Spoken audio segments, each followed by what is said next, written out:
परिचय।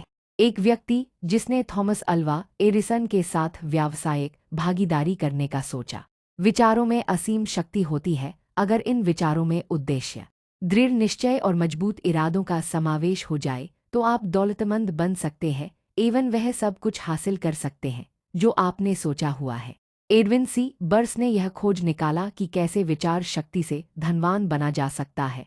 इस खोज में सफलता पहले प्रयास में नहीं हासिल हुई, बल्कि वह धीरे धीरे प्राप्त हुई। इस महान रहस्य की खोज की शुरुआत बर्न्स की उस चाहत से हुई जो उसे महान एडिसन का व्यावसायिक भागीदार बनाने के लिए दृढ़ प्रतिज्ञ थी। बर्न्स की उस इच्छा शक्ति की सबसे बड़ी बात यह थी कि वह स्पष्ट थी कि उसे एडिसन के साथ काम करना है, न कि एडिसन के दफ्तर में काम करना है। आप बर्न्स की कहानी को ढंग से पढ़िए, उसकी सोच वास्तविकता में कैसे तब्दील हुई। फिर आपको वे 13 नियम बेहतर समझ आएंगे जो आपको दौलतमंद बनाते हैं। जब बर्न्स के मन में यह विचार कौंधा तब वह इस हालत में नहीं था कि वह इस पर कोई कदम उठा सके। उसके रास्ते में दो चुनौतियां थीं।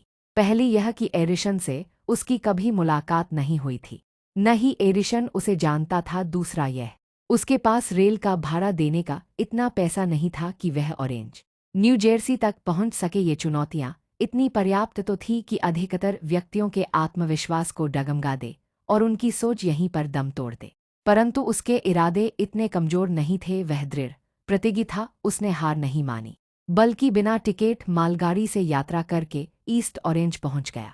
उसने एडिसन के प्रयोगशाला में खुद का परिचय दिया और कहा कि वह इस आविष्कारक के साथ व्यवसाय करने आया हुआ है। काफी समय के पश्चात एडिसन ने इस पहली मुलाकात का खुलासा कुछ इस प्रकार किया था।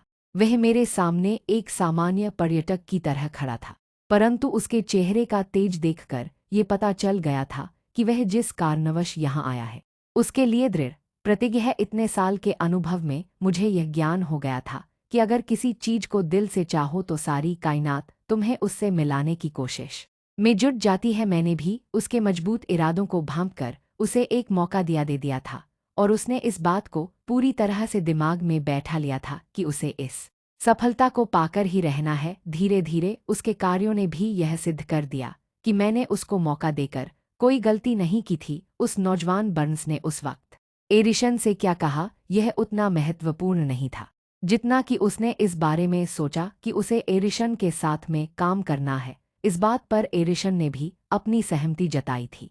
अगर विचार शक्ति की यह बात हर पाठक तक पहुंच जाए तो उसे संपूर्ण किताब पढ़ने की कोई जरूरत नहीं है। बर्न्स अपने पहले ही साक्षात्कार के बाद एडिसन के व्यवसाय में भागीदार